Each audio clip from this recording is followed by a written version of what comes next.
So basically, real quick, just for today, like I'm going to run through a little bit of a format right now, just so you guys know exactly kind of what's about to happen. And, so you're super familiar with the next hour of your lives, basically. But we're going to do some really quick intros, just so you know a little bit about me and a little bit about Zach. We'll be kind of from there talking about the whole infamous EDM wall of sound. I'm saying that with quotation marks. And we'll talk about that for about 30 to 40 minutes. And then from there, we're going to do a giveaway we're going to do two giveaways. One is going to be of the Hyperbit Start to Finish course, where I do an official remix for Laidback Luke. There's also a Theorem Masterclass in there. But we'll also do a giveaway for a half-hour one-on-one production session with our team. So stay tuned for that. After the giveaway, we'll do about another half hour or so of Q&A, where you guys can just ask us questions about much of today's workshop, all the stuff that we'll be talking about regarding this whole wall of sound kind of topic. So kind of like I was saying, we're going to be building out an actual wall of sound, or at least talking about how to build out that wall of sound in your productions today. And we're going to talk like exactly like what that means, like what a wall of sound actually means. But in short, before Zach gets like super deep into it, the shortest version of this for me would just be that the wall of sound, right, is a full frequency section of your song, right? So meaning that everything from your sub to the low end, right, to your mids, to your high mids, right, to even your high end and even the air of the track, right? It's all filling up the frequency spectrum. So it's kind of like a full-on assault, or a full-on frequency assault is kind of what I like to think of it as.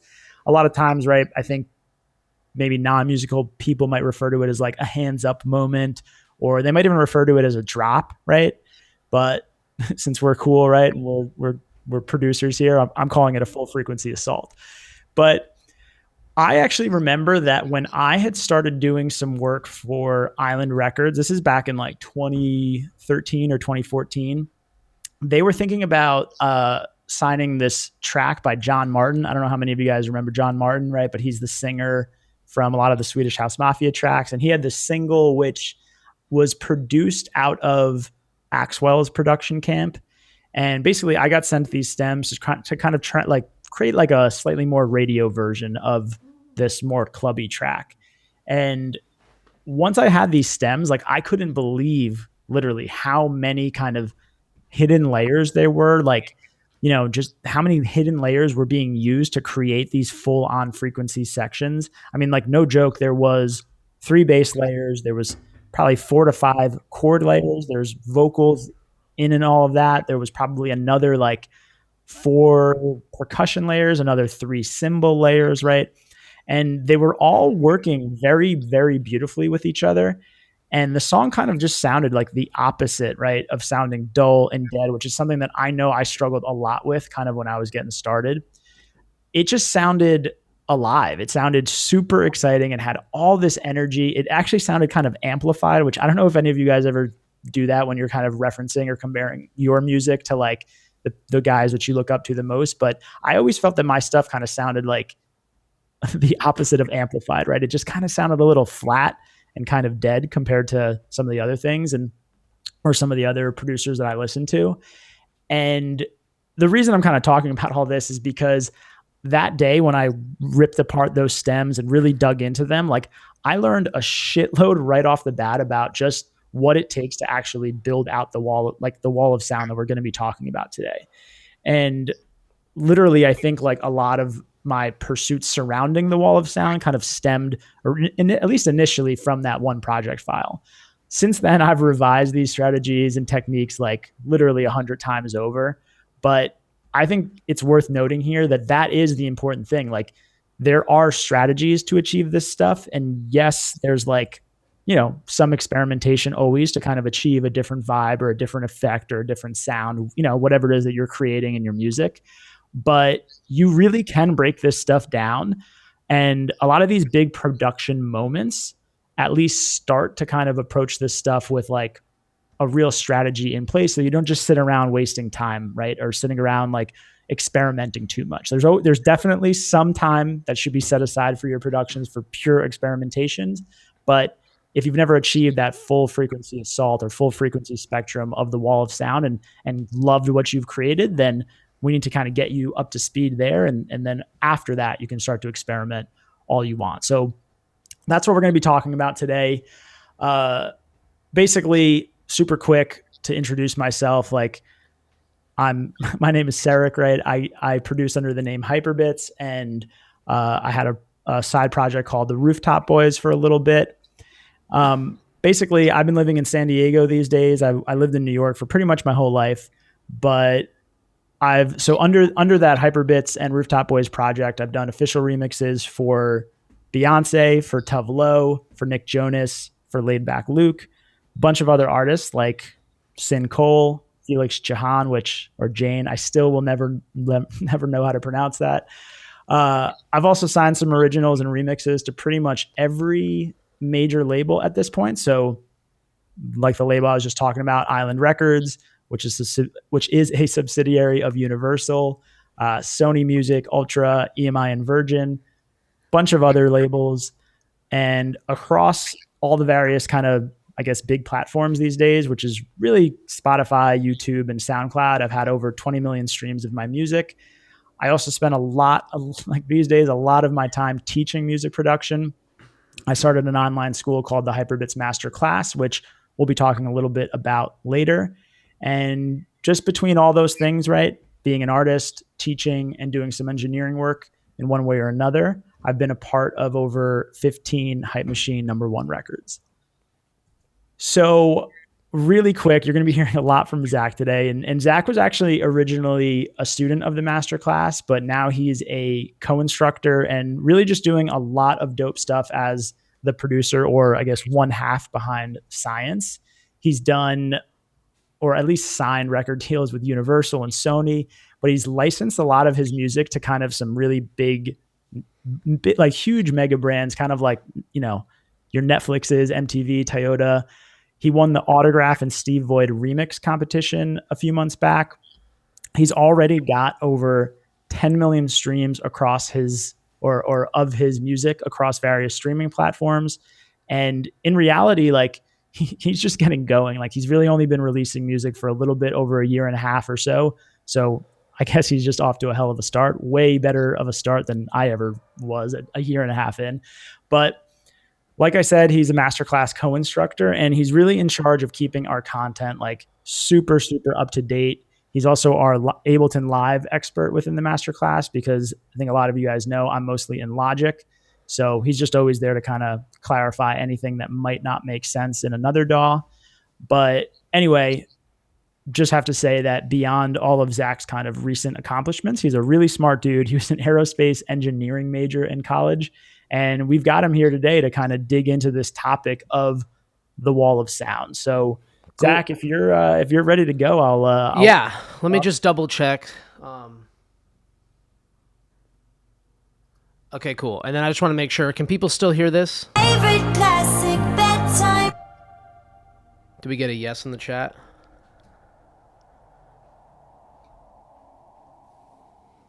A lot of yeses. Sweet. All right, well, Sarek already did a great job of kind of explaining this wall of sound, so I'm not going to spend too much time on it, but basically we can separate it into three things. So we've got that full spectrum engagement that Sarek was talking about. So really having the full spectrum being engaged, and you're really filling up your mixing environment and just feeling like huge, epic electronic production, right? Like you don't really hear this too much in other genres other than electronic music. Very high energy and presence. Like this sound cuts through the mix really hard, and it just kind of like, you don't really need anything else going on almost when this sound is happening, because it's just so intense and full of energy.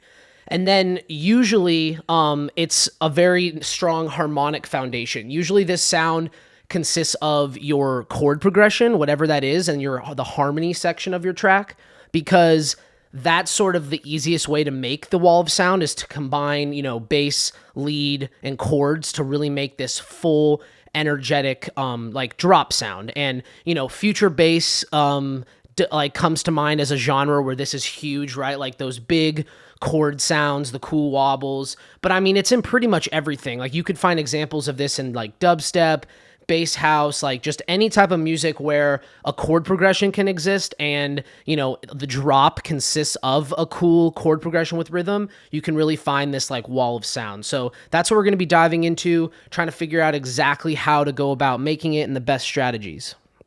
So quickly, I just wanted to talk about the concept of having focus in your mix and why it's super important when it comes to like a big drop chord sound like this, or big like stack of layers. And the reason why is because in a mix that doesn't lacks focus, I made this little kind of diagram here to showcase this, but imagine the pink little shape in the middle as being like what you want the listener to be focusing on, like what you want them to be understanding and hearing. So for our case, it would be the big like wall of sound, like big giant chord stack or something. The goal you should have is every other thing that's going on in the mix should be accompanying that sound, but not overlapping it and making it feel kind of masked and hidden. So this is sort of what you'd rather see, right? Is you'd want to clearly see that focused point of the big wall of sound or whatever your big lead sound is, and every other element, even though you can have a ton of other things going on, like Sarek mentioned with the breakdown of that track, they're all kind of secondary and they don't really get in the way, and you make sure that there's a lot of space for that one sound. So that can really be applied to almost any mix, right? Like you obviously, like whatever your lead is, you want it to be clear, but specifically with this wall of sound, I'm more referring to it when it comes to like layering and making sure that you still have a focal point of your sound and then it's really coming through and feeling full and not being masked. So how are we going to achieve this? I've basically broken it down into 3 kind of main concepts to for sure be able to like say you've nailed the wall of sound, like big chord stack or whatever it may be. The 3 things are your sound choice, which is going to involve like, you know, sound selection and a lot of layering. Mixing is the second one, where you're going to obviously have to mix those layers to make sure things aren't masking and conflicting. And then probably the most challenging, in my opinion, as well as the most interesting and leads to kind of the most unique flavor of this, is your arrangement and your movement. And if for any of you that are confused by that, basically arrangement meaning like what instruments are all playing at once to accompany your big sound, as well as like the rhythm of those chords or of those stacks, right? Like how are you going to create the movement to make it interesting and unique and still feel full and also be, you know, rhythmically interesting and pleasant to listen to. So let's just go ahead and dive into the first one, which I definitely think is probably one of the ones where I lacked the most when I first started, like considering myself more of like a advanced producer, is I just wasn't spending enough time on sound selection and layering. So you can think of your mix or your spectrum as kind of like, I usually break it down into 4 sounds. You've got, and that doesn't mean 4 individual sounds. It just means like 4 conceptual sounds, which could be made up of like multiple instruments or multiple layers. But you've basically got your bass, right? Your bass layer, which is going to be all of your like low frequencies. And I'm kind of including sub in there. Like sub just for me is an extension of whatever your bass is, and it just accompanies that. You've got your kind of mid layer, which usually is like some sort of chord or synthetic sound. It can often be accompanied with like organic or sample-based sounds, but something that's like pretty full spectrum, but that doesn't have like sub frequencies. That you know, for me, it's usually a synth. And then you've got, I have it represented as a microphone. So this would either be like vocal lead or just like a lead synth if you don't have a vocal. So for me, I use vocal chops a lot. You could be using like a synth to do this, but this is just something that's going to carry the melody of your track over your chord progression. And then finally, you've got drums and percussion, right? You usually have, drums happening, and I don't really consider those to be part of the wall of sound necessarily because the transients or because drums are so transient based and they happen so quickly, they really just pop through the mix and don't really kind of interfere with much else, as long as, you know, you're properly setting their levels, and as long as they're full sounds themselves. They're just so quick, and if you're using like sidechain and stuff, it's more these three layers kind of that are going to make up that like wall that we're talking about. So you'll hear me say the word timbre a lot. I just like using that word because it's like the classic definition of why things sound different. And it's for any of you that don't know what that means. It's just like the only way we can distinguish between the same pitch and two different sounds. Like, let's say you play a C3 on a piano and you go and you pluck a C3 on a string. The only really way we can tell the difference is because, well, one, they're ADSR, like their shape, but the other one is just timbre, and that's how broad it is. It's basically just the differences that make the things that make sounds different is really just what timbre is, if they're the same pitch. But when it comes to timbre and energy, we can think of it in broken down kind of into three concepts for this wall of sound within this. So your layers that you do create have to be supporting a main focal point layer. There's got to be one layer to kind of rule them all, one sound that you feel like represents what you're going for the best, and that one you make clear and centered and full, and everything else accompanies that. Now, sometimes this can be a little, overlapping. Like there might be two layers that kind of both are really important, maybe because one's more low end and one's more high end. That's okay to consider them both like your focal point. You just want to make sure that at the end of the day, you know that there's that one or two layers that you can turn on and off in your mix, and it completely like loses all of its clarity and focus. And that will just lend to a better final mix when you have it in a situation like that.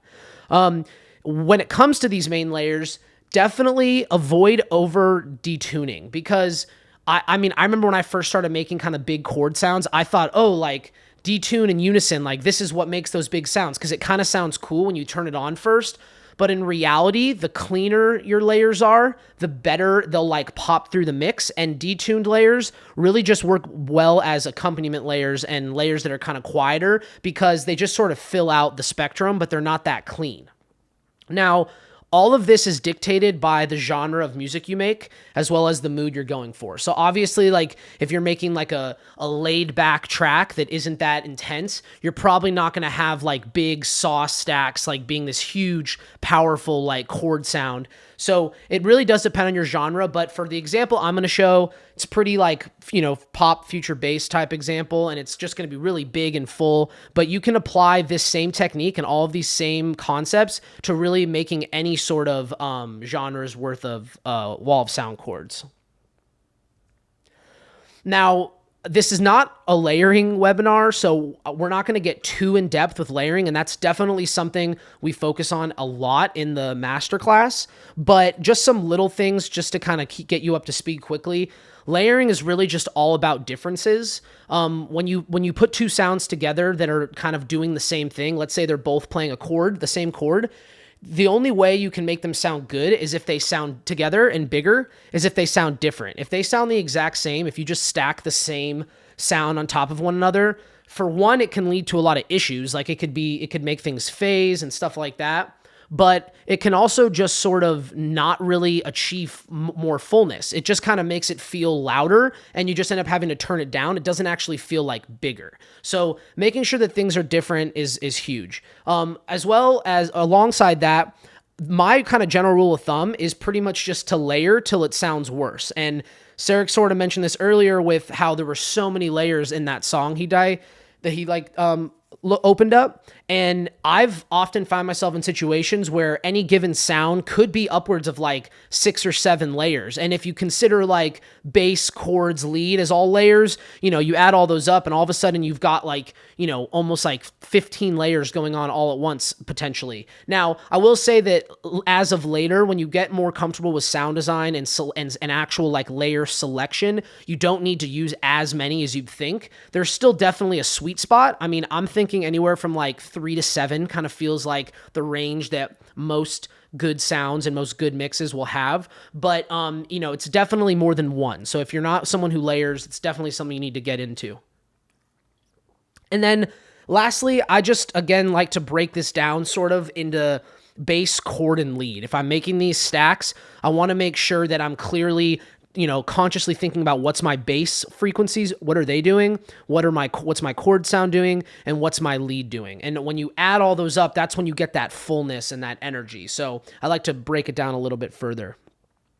So now that we kind of know just like what your strategies of going about picking your layers, and we'll obviously go into an example and I'll show you guys in a little bit, but now we can talk about mixing. And honestly, mixing and sound layer selection kind of go hand in hand, because if you pick layers that are different enough or that are occupying different areas, mixing's a lot easier.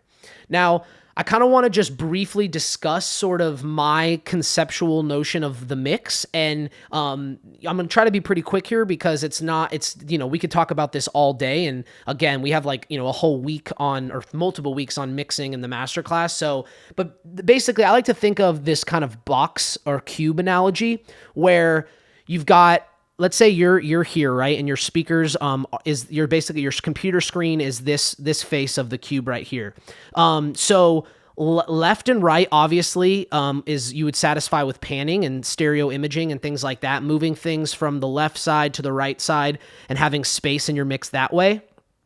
Frequency is basically up, down right here, the vertical, top of your screen, bottom of your screen. Lower frequencies, subs feel like they're lower, higher frequencies, hi-hats, things like that feel higher.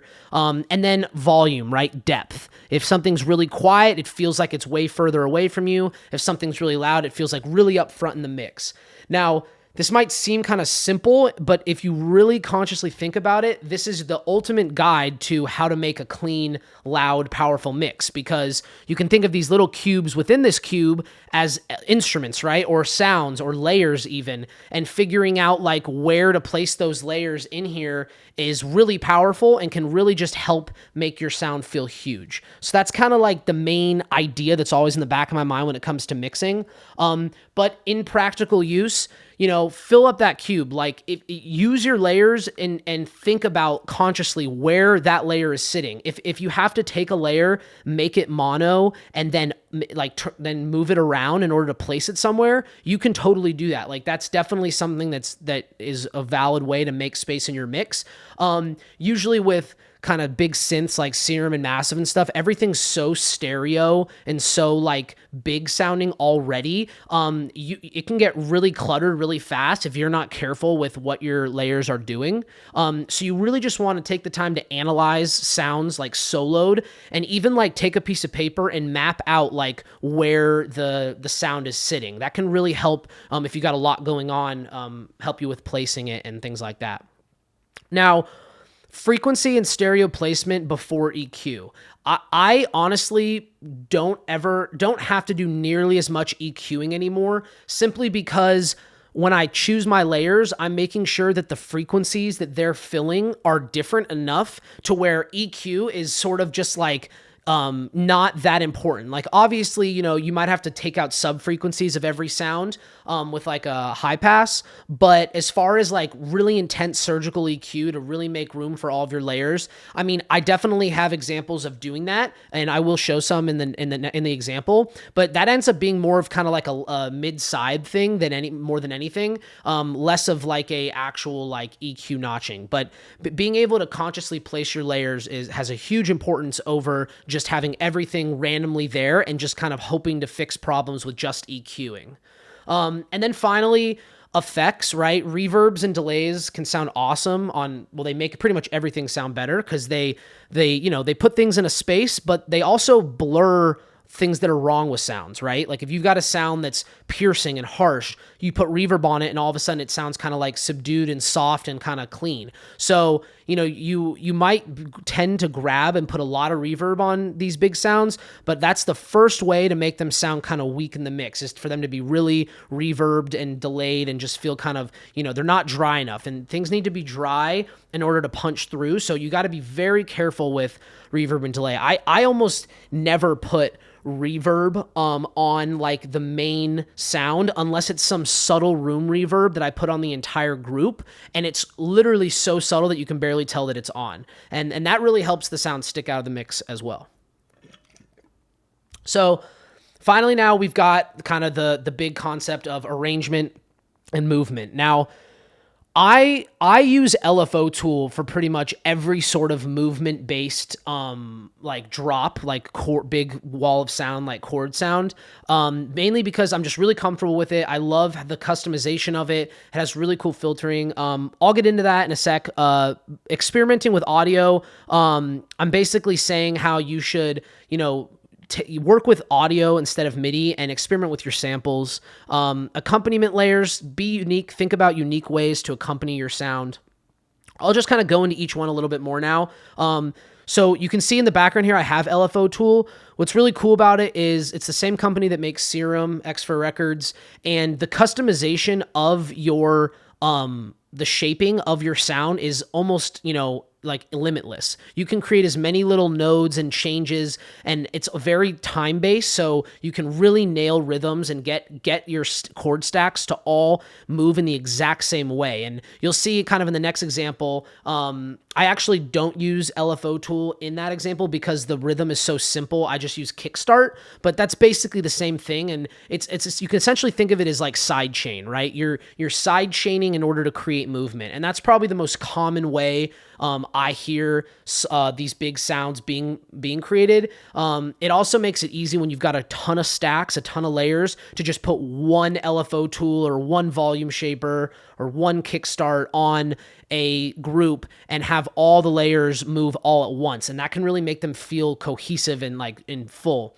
LFO tool specifically is also dope because it has this filter section in the upper left corner that you can engage, which adds additional filter movement, which can really beef up the sound in cool ways. Again, we kind of go into depth with LFO tool in the masterclass as well.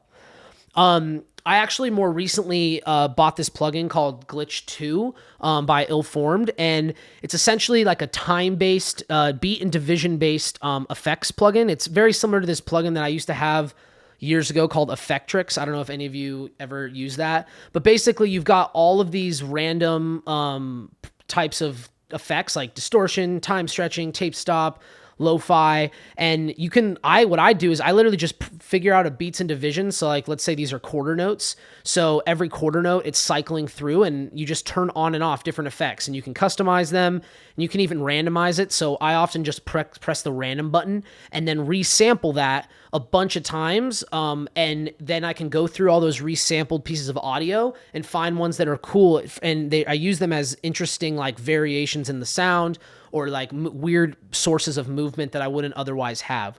But more along the lines of experimenting with audio, I've just found that getting stuff put to audio and then working on the movement, it helps your CPU a lot. There's sometimes glitches with plugins like LFO tool and volume shaper where they won't actually trigger in time properly because of latency issues with your computer, especially in a DAW like Ableton, when you've got a lot of stuff going on and the latency can add up. So I often will, once I'm satisfied with my chord stacks, I'll convert them to audio and then work on the movement, because it just usually makes for better results, as well as the fact that you can so quick and easy do fun stuff like pitch bending with audio and reversing and all that fun stuff. So you can get really cool, interesting results. And then finally, accompaniment layers. What I mean by this is kind of the traditional sense of the word accompaniment, like having what other things are going on to accompany this wall of sound, right? And in a way, anything else that's playing while that's playing is sort of just contributing to the nature of the wall of sound, but I still kind of separate them and think of the wall as being more of like the stack of like bass, lead, chord with like movement, and then your accompaniment layers as any other sort of like vocal chop or your drums. All that stuff is sort of accompanying it. And just kind of a final thought on that is when you're thinking about adding things like melodies and all that, really try to think outside the box. Try to do something that you haven't heard before or that isn't common. Some great examples would be like using guitar, like actually recording your own guitar. It's what I did in the example I'm going to show you to make interesting kind of layers. Use weird Foley, have like weird, interesting noises and sounds come in that just don't make sense and that aren't that musical by themselves, but that you can kind of turn into being musical. All that stuff can really make your productions feel more unique. So before I just kind of jump in to this example, I just want to talk about a couple tips and tricks. The main thing that I started doing probably about a year and a half, 2 years ago, that just really was a game changer for my big wall of sound is adding bass layers with the root notes of whatever your chords are. Now, I have root highlighted in pink because technically, like, I can't tell you that you shouldn't use other bass notes as your as your lowest layer, because there's plenty of examples of songs where, like, you know, the chord itself, the lowest note is like maybe not the root, but like the third or the fifth, and that can be done. But when we're talking about these big wall of sounds, you're usually got a sub accompanying it, and I just never feel satisfied with a chord sound when that sub frequency, because it's so powerful and so dominating, isn't playing that root note of the chord, because then it just makes me feel like I don't really know what chord it is, and it doesn't feel as like harmonically pleasant to just have the root note shining through. And I'll kind of showcase that, but that's sort of like a really big notion that I figured out that really has helped, as well as just the fact that if you add layers that are just like kind of bass layers, right? It's essentially just bass layers that really fills up the low mids of your sound. Now, multiband compression, I mean, we're not going to get super technical in this with exactly how to do it and what multiband compression is. But I will say that multiband compression can be super helpful in balancing lots of layers, especially full spectrum sounds, right? Like, obviously you've got multiple bands, so you can control the dynamics of every layer, as well as like the layers as a group. As well as saturation number 4, right? Like, and we're not going to, again, go into it super depth, but basically taking digital sources and warming them up, making them feel bigger and better. That also really helps. And then finally, release settings, making sure that your layers, you're really thinking about the attack, decay, sustain, release of all your layers, and specifically the release, because if you have certain layers, when you're trying to make rhythms that are lasting longer than others, it can be really hard to get a clear and just clarity within your rhythm, because, you know, certain layers are lasting longer and like tailing off, and it's important to try to make sure they all are kind of cohesive. So without further ado, I'm going to kind of just like go through an example of these big chord sounds, and we'll just dive into all the layers, every single thing that's going on, the mixing, and just kind of give you sort of, I want to call it a recipe for success. Basically, you could theoretically kind of copy what I did here and always come up with something interesting and unique, as long as you take a little time to change the timbres of stuff, and obviously, you know, like different songs, different chord progressions, different rhythms, stuff like that. But first, I'm just going to play this through from kind of like in the build section through this drop here. I'm actually going to grab some water while I do that, and then when I come back, we'll go ahead and dive into this sound. Everyone's still with me before I play. I just want to there's a lot of talking, so just want to make sure people are still on board.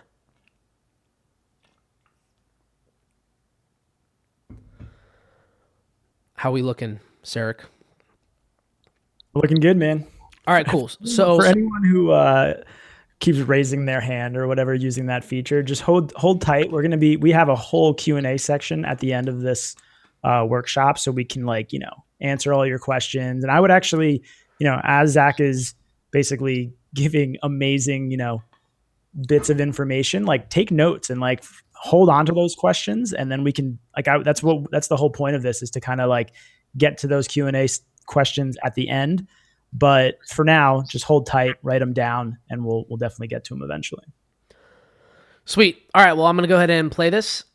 Speaking out at midnight, driving to the west side, kiss me in the rain. I'm saying goodbye. Call my name just one more time.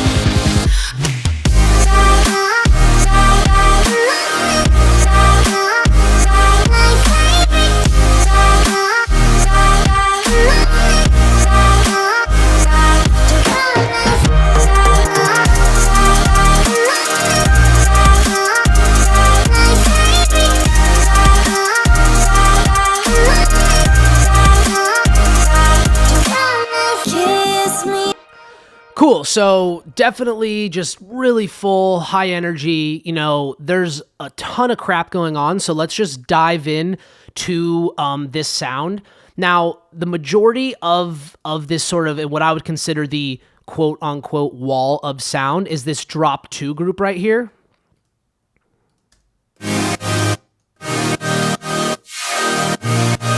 And you can see that this group is made up of a guitar layer that I recorded, kind of this main saw layer, a detuned kind of lower layer, what I called fullness timbre. It's basically just like another sort of version of the main layer, but that's quieter and more and just a different timbre to kind of fill it up. It's got a main like respace sort of layer, and then another buzzier, like more present bass, all together that are making that sound. So let's just start with what basically the main layer, which is going to be sort of this layer up here.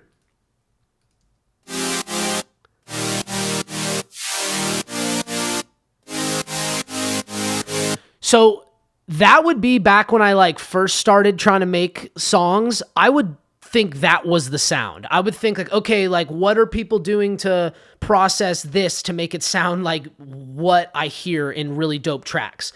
And so that's sort of like, as you can clearly see, that's just step 1, is finding something that you like the timbre of. And a lot of times when I'm composing, I will simply just have a layer like that and do a lot of the main compositional decisions, like the voicings of the chords, the rhythm of the chords. Like I actually think when I did this, it was like that was kind of what decided upon this rhythm. And it's really simple. I'll just kind of go into the group, the rhythm for it. It's just a kickstart by Nicky Romero, just doing quarter notes, and literally that's just on. And then I'm cutting out the sound right here with a utility for those little gaps. And I just keep that going the whole time. And then I think at some point, it switches over for like a split second to just a half dip instead of a quarter note. And that's like the entire rhythm of the whole song. And it just sounds really cool because all the layers are really dope. So this sound, it's just a preset from Singular Sounds. It's just called the Millennium Saw. It's basically like just a cool sounding saw that you'd hear in like Millennium music or whatever. Really simple, just like a saw wave, some noise, and like this other wave. And it's pretty clean. Like even though there's a decent amount of detune, because it's so high and because of this OTT within it, which you can see in the effects, I'm just kind of really smashing that sound and then boosting a little bit of the high end. It just feels very full and energetic. And then I've also gone ahead and added, like I removed sub, added some saturation, and then actually added this plugin called the Sonics Inflator, which just kind of provides more clarity and more of a brightness and fullness to the sound. So if I just go ahead and take off these two so you can hear it.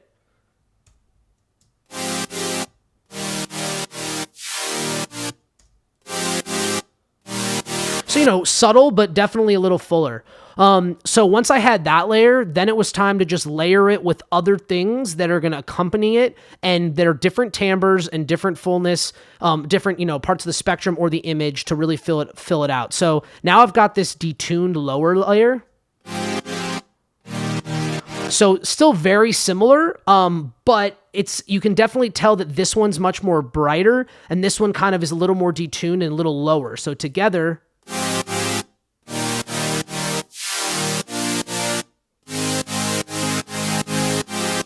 so it sort of just fills up the mid-range, and kind of, they really work well together, and there's not a lot of, they don't feel like they're conflicting. But even so, what I did to make even a little bit more room is I made this detuned layer. I thought, okay, they kind of have similar frequencies, so let's move them around as far as the left and right and stereo imaging. So with this one, I took a mid-side EQ. I removed some of the sides, and I kind of actually boosted the mid-range on the sides, as well as the high frequencies, because this top layer was pretty centered. Like, it was pretty much, not mono, but the image was very in the middle. So there wasn't a lot of high-end sizzle on the side. So I kind of boosted it there. And the opposite of that, because there was so much high end information in the middle, I dipped the high end in the mids on this layer.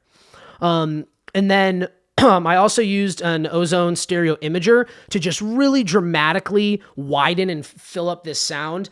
I will say another kind of secret tip and trick is that when you make these stacks, one of your layers, like one of the big layers, should definitely be a very heavily imaged layer, because in order to like get these really wide, huge sounds, you almost have to artificially do that. Like not many synths just naturally sound as wide as what you can get it to sound with like an imager like this. So having at least one layer kind of beefed up for all the way from, like just above sub frequencies to like 10K and above, like really just making it feel wide. Let me go ahead and show you what this sounds like without it and with it.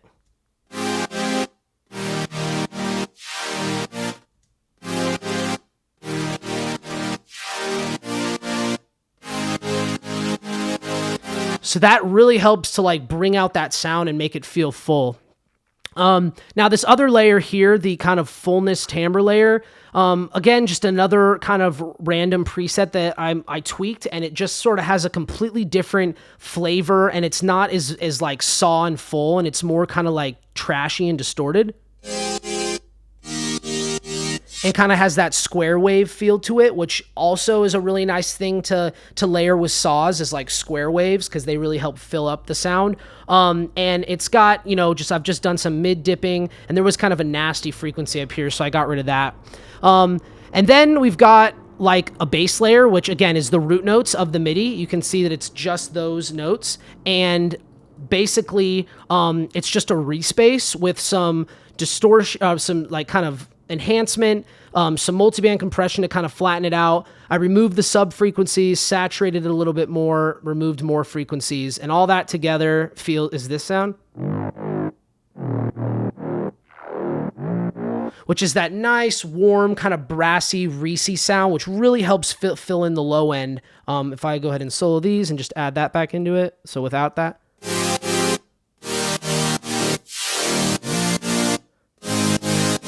So that's really nice and really important to the sound, to just making it feel big.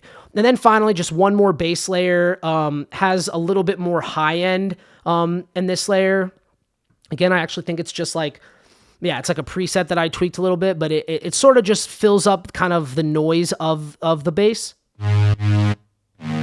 with a little bit more kind of punch. So altogether, those 5 layers.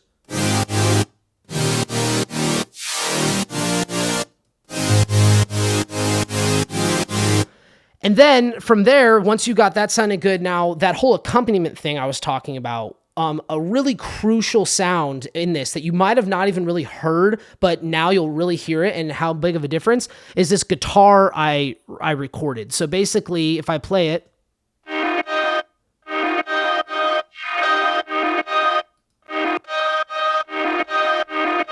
so it's kind of just like a little arpeggiated pattern that I actually kind of did on accident, and then moved the audio around to make it just continue on. And it's just, I'm circling around the like root chord, like the triad of the track.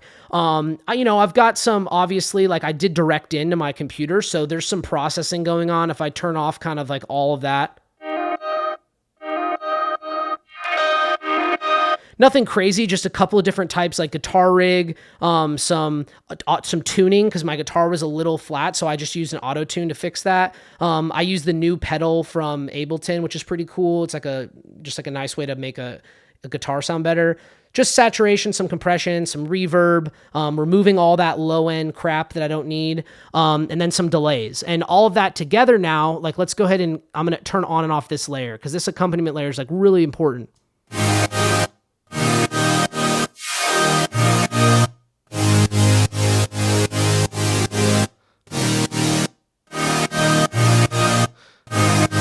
So you can really hear how awesome that makes it sound, because without that layer, it just sort of feels dead and like that there's just chords going on. Whereas with this guitar sound, it just feels a little bit more just like that there's constantly something going on, and it just really helps fill up that spectrum and feel bigger.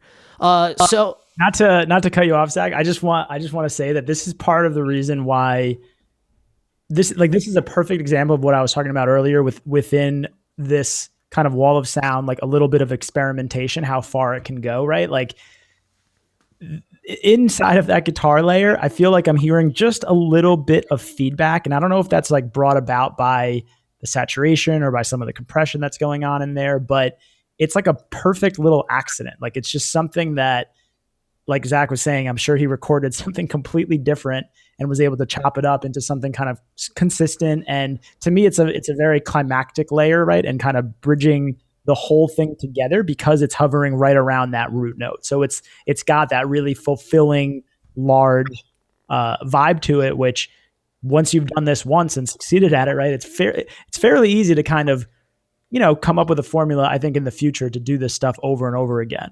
But exactly. Yeah, like I guess Christoph just said that in the chat. Like that guitar right there is definitely the X factor. Yeah, and I'll just play you this is the original.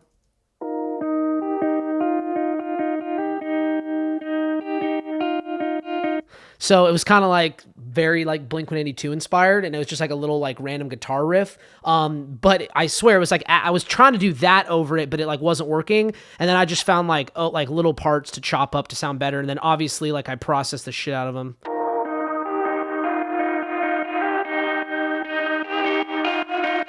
So yeah, pretty cool. Definitely, yeah, like I guess the X factor for that drop. But anyway, so that's like kind of the big chord sounds dope. Obviously I've got a sub accompanying it, which is just 808s from an 808 sample, just the sustained note. And that's obviously filling in, and I've got on here, and I'm making sure to cut out low end information so that the sub has plenty of room. And then that secret tip I was mentioning, multiband compression on the group level, very subtle, but let's listen to that.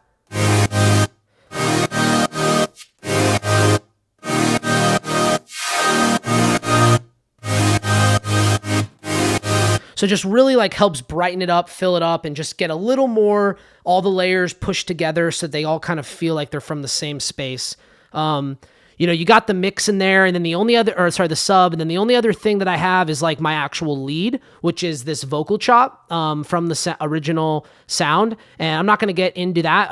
We actually have a webinar coming up. Our next webinar is going to be really detailed on vocal chops, and for that webinar, I'm probably going to go into this vocal chop because I'm really proud of this one. I just think it's like super dope, and I really like the timbre I got from it. But adding that in.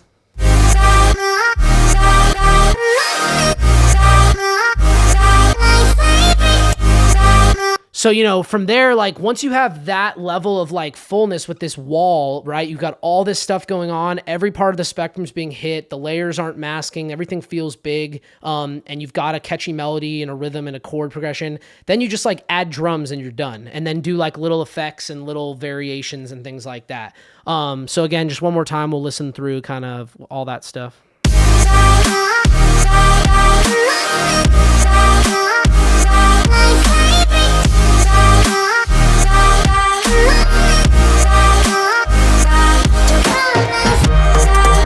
So pretty cool. I think that sort of is a ton of information. So like you might, once this video goes live on the site, definitely go back and like pause the video, check out the layers, write stuff down, really, really analyze what I did. And kind of just the goal of, with all these things being said, all the layers that you want to think about. But yeah, so that's kind of like the main example that we can discuss. I just wanted to take a little bit of time to talk about the masterclass a little bit. Like Sarek mentioned, I was a previous student. I took the class, I think like almost 2 years ago as of now. It was a while ago. It was a totally different course, but the main information was there. And I think one of the biggest benefits that I've seen from that has been the growth I've had just as an artist and the things I've been able to accomplish.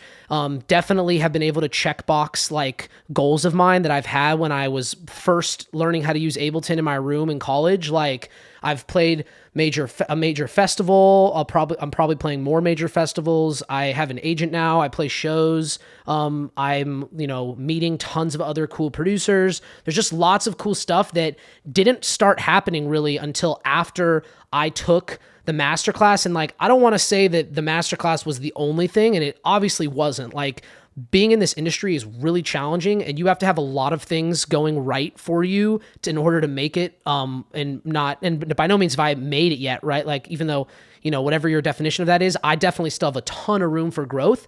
But I definitely don't think I would be where I am without the fundamental, like, the main mixing and sound design and layering concepts I learned within the masterclass, because those really did help bring my productions to life and really make my music sound a lot more professional. So that's like one of the main reasons why I just think what we do is so cool, and the course, how we've changed it so much, is I really do think we're helping artists like make music that's worthy of being heard by people. And I just think that's like the coolest thing ever.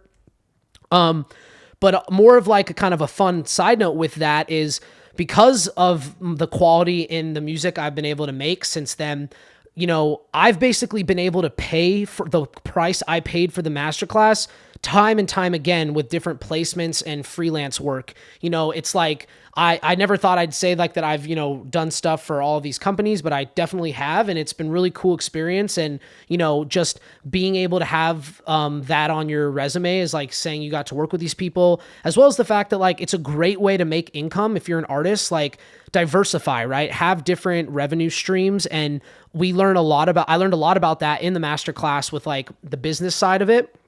And I continue to learn every single time I instruct in the masterclass and learn from new students, and the concepts get better and better. And we just all feed off of each other's energy, and it's a great networking community, and it just really helps your career in the long run. And like I said, I've been able to, all the money I spent on the masterclass, I've easily made that back, like, multiple times over. And so that's like pretty cool that like the quality gets you to the point where you can easily say you can do something like that. And then like, honestly, finally, like the coolest thing that I think is that I've been able to accomplish since taking the class has been being a part of the music education industry. Like, there's really nothing more satisfying than helping other people achieve what they're really passionate about. And the fact that they're passionate about the same thing I'm passionate about also really help to wake up in the morning and be excited about what you do. And I think that like, I encourage all of you to, obviously my situation's unique. Like, you can't all like work as a lead instructor at the Hyperbits Masterclass. That's not possible, but it's about a mentality and like a work ethic and learning how to do what you do and how you can monetize that and have a career from it. And those kind of discussions is all we really talk about when we start talking about, making money with your music kind of stuff in the masterclass. And it's just been a blessing to be able to work with Sarek and continue to work on with this. So the masterclass is also 100% money back guarantee. I don't know about you guys, but for me, I always am looking like I'm scared to put my money towards stuff if I don't know if it's going to be beneficial to me, or if maybe you feel like you might be either too advanced or too much of a beginner. But that's why we offer the 100% money back guarantee, because if it's not working for you, it's not working for us, and we're here to serve you guys. And so having that kind of there also, I think, is just a really cool feature of our course. But I'm just going to go into, for any of you that don't know about the masterclass and want to get a little bit of a breakdown of it, just quickly, I'm going to run through sort of what it is and what it consists of. Obviously, we do have a website, and you all know that, and you can check it out for extreme detail. But basically, the class consists of 8 weeks of recorded content. There's actually like a week 9 and 10 that's kind of like bonus. But for the 8 weeks, every week you unlock like 3+ hours of pre-recorded detailed content going over every single concept you need and will ever theoretically ever need to know in order to make commercial music and have a career in the music industry, whatever that may be. And we've organized it extremely well. It's all super like HD videos, and it's just really easy to digest, and you get to watch that every week and learn new stuff. And then we also have live sessions every week, which are very similar to kind of what we're doing now, like a webinar.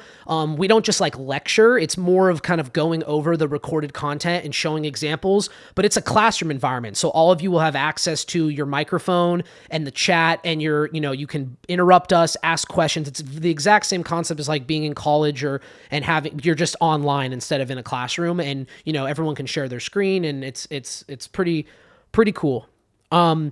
Similar to those, we also just hold office hours every week where we're actually meet all the instructors have their own hour where they can do, teach you a little bit extra, answer more questions, just kind of more, I don't want to say face-to-face time because it's not actually physically face-to-face time, but like, audio time or whatever you want to call it.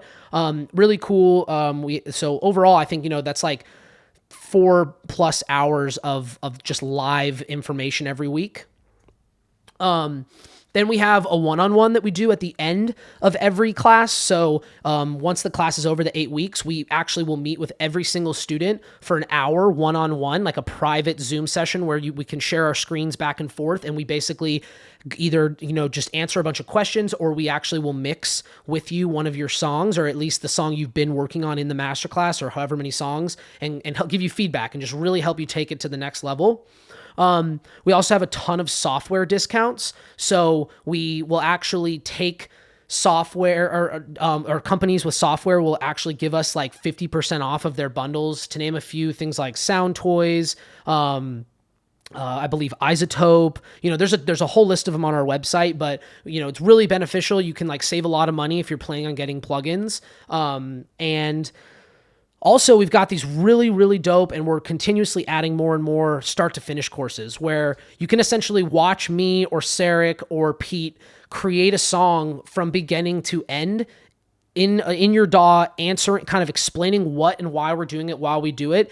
Every little thing from like picking the sound, tweaking the preset, adding every single EQ, adding every single compressor, tweaking every setting, all the way through the mastering chain, all the way through exporting it, dithering it, and it's every single aspect of the song, and that's super valuable.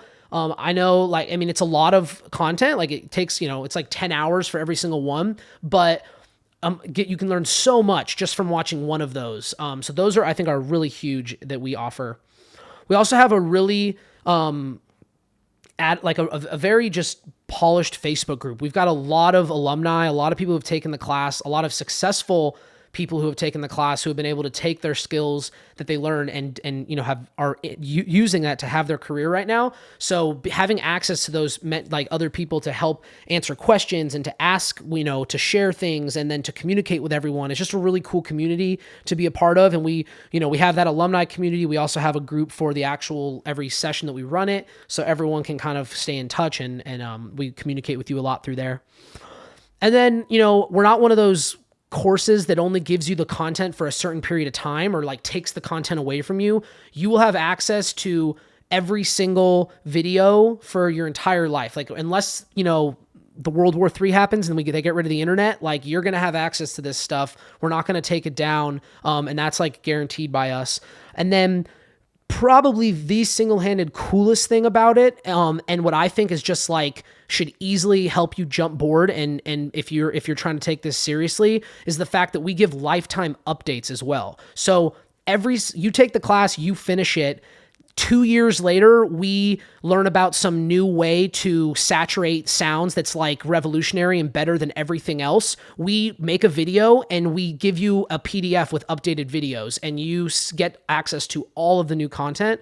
And I think like that in itself is just pretty ridiculous, because you pay once for the course and forever. Every time we make the course better and better and better, you just keep getting access to that. So you can always learn, always stay up to date. I mean, we keep this content super current. Like even to the point where, we were using FabFilter Pro L1, the limiter, and then Pro L2 came out, and like, and then we're going to like remake videos to really showcase that plugin. So it's like literally from plugin to plugin coming out, we're almost updating this stuff, as well as just new concepts. We added a whole week on vocal production last time we ran the class. And so everyone who had taken it before just got access to an entire week of new content. It was like 5 hours more of like content for them.